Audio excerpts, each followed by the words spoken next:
வணக்கம் நேயர்களே, வரவேற்பறை நிகழ்ச்சிக்கு உங்களை வரவேற்கிறேன். சினிமாவும் வாழ்க்கையும் சூது விளையாடக்கூடிய ஒரு களம் அப்படின்னு கோடம்பாக்கத்தை சொல்லுவாங்க.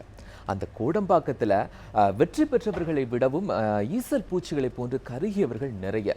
கிட்டத்தட்ட 40 ஆண்டுகளாக அந்த கோடம்பாக்கத்தில் சினிமா துறையில் ஒரு மிகப்பெரிய கோலோச்சி இருக்கக்கூடிய ஒரு நடிகரை தான் பார்க்க போகிறோம். நடிகரை காட்டிலும் ஒரு நல்ல வாசகர், இன்று ஒரு மிகப்பெரிய மேடை பேச்சாளர், தன்னுடைய பேச்சின் மூலமாக மிகப்பெரிய தாக்கங்களை ஏற்படுத்தி கொண்டு இருக்கிற நடிகர் ராஜேஷ் அவர்கள் தான் இன்றைக்கு வரவேற்பு நிகழ்ச்சியை நம்மோடு இணைந்திருக்கிறாங்க. அவரிடத்தில் நிறைய விஷயங்களை கேட்கலாம். வணக்கம் சார். வணக்கம் சார். ப்ளீஸ்.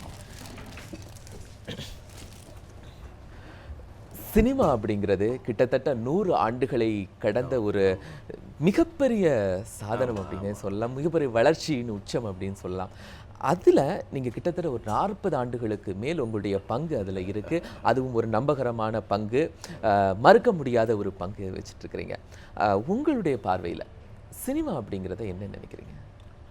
சினிமா அதாவது ஆயக்கலைகள் மொத்தம் 64 கலைகள் நம்ம நாட்டை பொறுத்த. இந்தியாவில் தான் அது 64 கலைகளும் சங்கமிக்கிற இடம் தான் சினிமா. அதை ரஷ்ய டைரக்டர் புத்தோக்கின் ரொம்ப நல்லா சொன்னார்.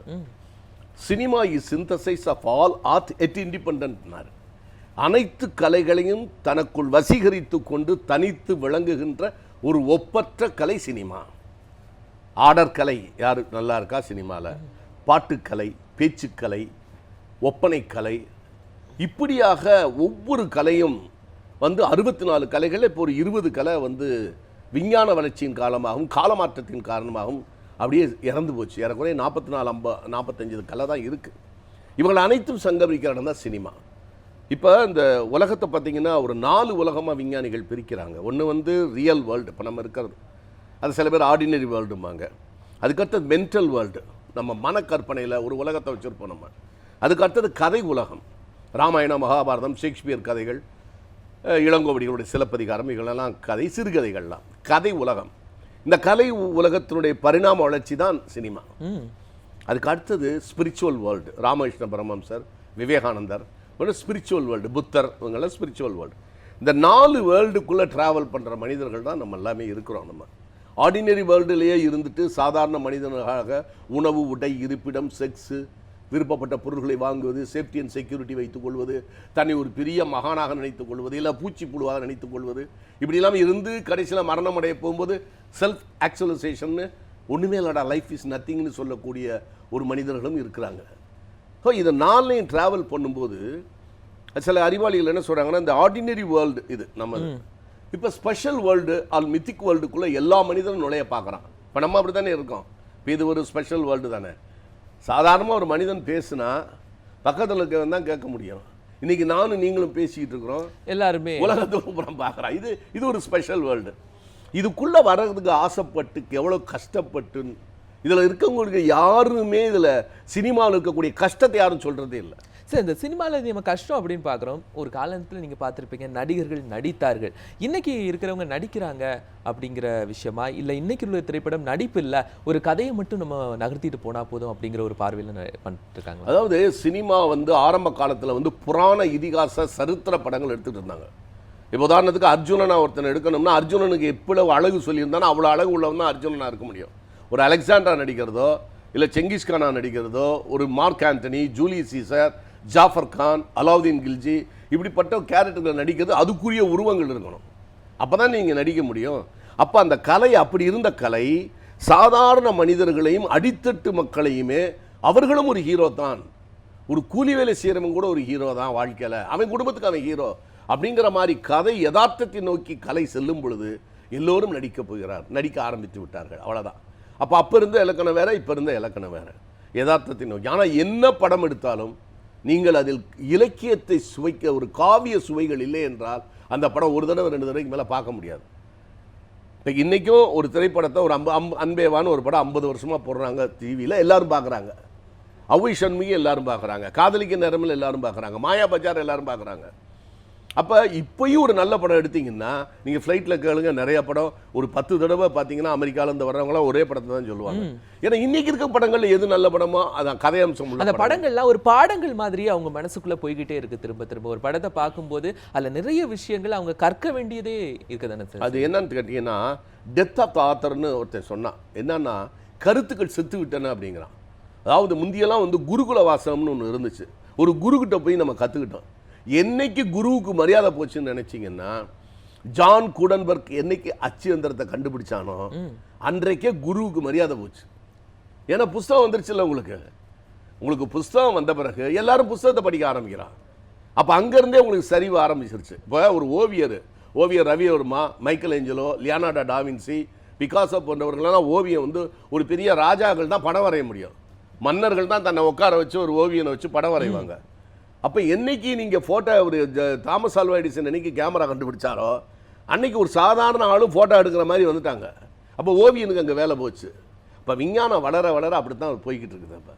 அப்போ உங்களுக்கு வந்து இயற்கையாக ஒரு மனிதன் வந்து என்னென்ன செய்வாரோ அதையெல்லாம் எடுக்கிறதுக்கு படங்கள் வந்து அதை நோக்கி வருது.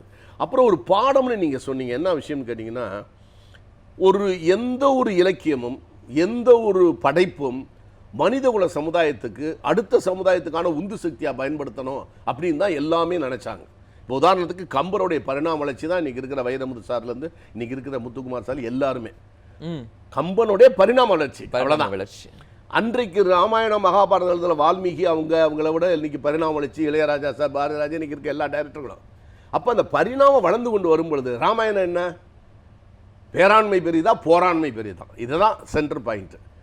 பேராண்மையில் மிகப்பெரிய ஆளு ராமன், போராண்மையில் பெரிய ஆளு ராவணன். ஆனால் ராவணன் எப்படி ராமர் ஜெயிச்சார் என்றால் மாற்றான் மனைவியை தொட்டதுனால அவன் தோத்தான். அப்படி ஒரு மைய கருத்து. அடுத்தவன் சொத்தை எடுக்கக்கூடாதுங்கிறது தான் ஒரு மகாபாரதம். இன்னொருத்தருடைய பங்காளி காய்ச்சல் சொத்து மக்களுக்கு சொல்லக்கூடிய கருத்துக்களோட இருக்கிறதுனால தான் இன்னைக்கு வரைக்கும் காலங்கள் கடந்து அது நிலை பெற்று. ஏன்னா இந்த மாதிரி சமுதாய கட்டமைப்புல என்னென்ன நீதி சொல்லப்படுதோ அது அனைத்து அதுக்குள்ள இருக்கு. அப்ப இது ஒரு மறைமுகமாக சொல்லப்பட்டது. சில பேர் டைரக்டா போய் என்எஸ் கிருஷ்ணன் இருந்தாரு, மக்கள் தலைவர் எம்ஜிஆர் இருந்தாரு, பாட்டிலையும் சொன்னாங்க, எல்லாத்தையும் சொன்னாங்க. அப்ப மக்கள் ஏத்துக்கிட்டாங்க. இப்ப இருக்கிற மக்கள் என்ன, எல்லாமே எனக்கு தெரியும்னு நினைக்கிறாங்க. எல்லாமே நீ என்ன கருத்து சொல்ல தேவையில்லை, நீ யாரா எனக்கு கருத்து சொல்ல. அந்த கருத்து சொல்றது இப்போ என்எஸ் கிருஷ்ணன் காலத்தில் கருத்து சொன்னாங்க. நான் இப்போ கூட புத்தக கண்காட்சியில் நேற்றுக்கு பார்த்தேன். ஒரு 10 நாள் தொடர்ந்து விழாக்கள் நடந்து கொண்டு இருக்கிறது. நிறைய தலைவர்கள் பேசி கொண்டிருக்காங்க. நேற்றுக்கு சினிமா ஆர்டிஸ்ட் இருந்தாங்க. ஸோ அந்த கூட்டம் உட்காரதுக்கு இடம் இல்லாமல் நிரம்பி இருந்தது. ஒரு கருத்துக்கள் சொல்வதற்கு, ஒரு நடிகர்கள் சொல்லக்கூடிய கருத்துக்களை கேட்கறதுக்கு அவ்வளவு மக்கள் இருந்துகிட்டு இருக்காங்க. ஏன் நடிகர்கள் எல்லாம் இந்த கருத்து சொல்பவர்களாகவும் மேடை பேச்சாளர்களாகவும் மாறக்கூடாது அப்படின்னு நினைக்கும் போது உங்களுடைய பேச்சு மற்றவர்களை காட்டிலும் ஒரு தனித்துவத்தை நான் பார்க்குறேன். எப்படி இந்த ஒரு சமூகத்தையும் கடந்து சினிமாவையும் கடந்து ஒரு மேடை பேச்சாளனாக பிரதிபலிக்கிறதுக்கு நீங்க என்ன பண்ணிட்டு? அது என்னன்னா, சின்ன பிள்ளையில வந்து பேரறிஞர் அண்ணா, கலைஞர், இப்போ ராமூர்த்தி, ஜீவா, கல்யாண சுந்தரம் போன்ற அன்றைக்கு இருக்கக்கூடிய மிகப்பெரிய மேடை பேச்சாளர்களாக இருந்தாங்கல்ல. அப்போ எனக்குலாம் 11 வயசு. அப்போ எல்லாம் டிவி கிடையாது. யாராவது நல்ல மேடை பேசினாலும் போய் பார்க்குறது. சின்ன பிள்ளையில எல்லா ஆசையும் வரும் தெரியுமா? எம்ஜிஆர் சிவாஜியை பார்த்தா நடிகன் ஆகணும்னு ஆசை வரும், ஜீவாவை பார்த்தா பேச்சாளர் ஆகணும்னு ஆசை வரும், காந்தியை பார்த்தா தியாகி ஆகணும்னு ஆசை வரும். இப்படியெல்லாம் ஒரு ஆசையில் போய் நம்ம மேடை பேச்சை கேட்டு அப்படியே வளர்ந்து நிறைய புத்தகங்கள் படித்தது, பல மேடை பேச்சாளர்களை கேட்டது, இப்படியே இருந்து நான் கொஞ்சம் பேசுகிறேன்னு எல்லாரும் என்னை கூப்பிட்டாங்க. அதனால அப்படியே வந்துச்சு. நிறைய புத்தகங்கள் படித்தாலே உங்களுக்கு மேடை பேச்சு நல்லா வரும். ஸ்பான்டேனியஸாக பேசுறதுலேயே நீங்கள் நல்லா கில்லாடி அப்படின்னு சொல்லி அது என்னன்னு கேட்டிங்கன்னா, நிறைய படிக்க. இப்போ நீங்கள் ஒரு 1000 புத்தகம் படிக்க, ஒரு சொல்லுவாங்கள்ல, ஒரு கொலை 2 கொலை பண்ண வரைக்கும் தான் அது பயமாக இருக்கும். ஒரு 2 கொலை பண்ண பிறகு கொலை சாதாரணமாகிடும். அதே மாதிரி 1 கொலை 2 கொலை தான் கொலைன்னு போய் எதுவான். 10,000 பேர் 20,000 பேர் செத்தாங்கன்னா அது எண்ணிக்கைன்னு சொல்லுவார் ஸ்டாலின், ரஷ்ய ஸ்டாலின். 1 கொலை 2 கொலைன்னா அது கொலை என்று சொல்லலாம். ஒரு 50,000 பேர் செகண்ட் குண்டால செத்து போட்டான், சுட்டு கொண்டுட்டாங்கன்னா அதுக்கு 50,000ங்கிறது ஒன்லி நம்பர் தான். அது ஒன்றும் கொலை லிஸ்ட்டில் சேராது, எண்ணிக்கையில் தான். ஒரு பூகம்பம் 1,00,000 பேர் செத்துட்டாங்கங்கிறது 1,00,000ங்கிறது எண்ணிக்கை தான். அதுபோல் உங்களுக்கு என்ன அப்படின்னா, ஒரு 1000 2000 புத்தகம் படித்த பிறகு உங்களுக்கு எல்லாமே பிரெயினில் போயிடும். 10,000 கோடி செல்ஸ் இருக்குது பிரெயினில், எல்லாமே உள் வாங்கிக்குது. ஒரு கேள்விக்கு ஒரு 100 பதில் உங்களுக்கு கிடைக்கும். அதனால தான் என்கிட்ட யாராவது ஒரு கேள்வி கேட்டாங்கன்னா சொல்லுங்கள், நான் ரொம்ப நேரம் சொல்லுவேன், நீ கேட்கணும் பொறுமையாக. சும்மா 1 நிமிஷம் கேட்டுட்டு உன்னுடைய டைம் பாஸுக்கு நீ போயிடக்கூடாது அப்படின்னு. நல்ல வாசகனால தான் நம்ம நிறைய விஷயங்களை நம்ம நல்ல வாசகன். அப்புறம் இன்னொன்று, உங்களை நான் மதிக்கணும். எந்த ஒரு எப்போவுமே பள்ளமாக இருக்கும்போது தான் மேட்டிலேருந்து தண்ணி வரும். இப்போ உங்ககிட்ட எவ்வளோ விஷயம் இருக்குன்னு நான் இப்போ நீங்கள் பார்க்காமே பேசுகிறீங்க, எனக்கு ஆச்சரியமாக இருக்குது. இந்த நியூஸ் நீங்கள் பேசுனீங்க, ஏன்னா இவ்வளோ வேகமாக உச்சரிப்புகள்லாம் மாறாமல் பேசுகிறாருன்னு நான் வியந்து பார்த்தேன். அதே மாதிரி உங்களுக்கு எங்களை பார்த்தா ஒரு வியப்பார், ஒரு செகண்டில் நாங்கள் நடிப்போம். இது எல்லாமே மனப்பயிற்சி தான். நிறைய புத்தகங்கள் படித்து மேடை பேச்செல்லாம் நம்மலாம் இருக்கும்போது பார்த்தீங்கன்னா அது ஷேப் ஆகிட்டே வரும், வேறு ஒன்றும் இல்லை. சார், இன்னும் நிறைய விஷயங்கள் நம்ம பேச வேண்டியது இருக்குது சார். ஒரு சிறிய இடைவேளைக்கு பிறகு தொடர்ந்து பேசலாம். நேயர்களே, ஒரு சிறிய இடைவேளைக்கு பிறகு நடிகர் ராஜேஷ் அவர்களிடத்தில் நிறைய விஷயங்கள் நம்ம பேசி தெரிஞ்சுக்கலாம்.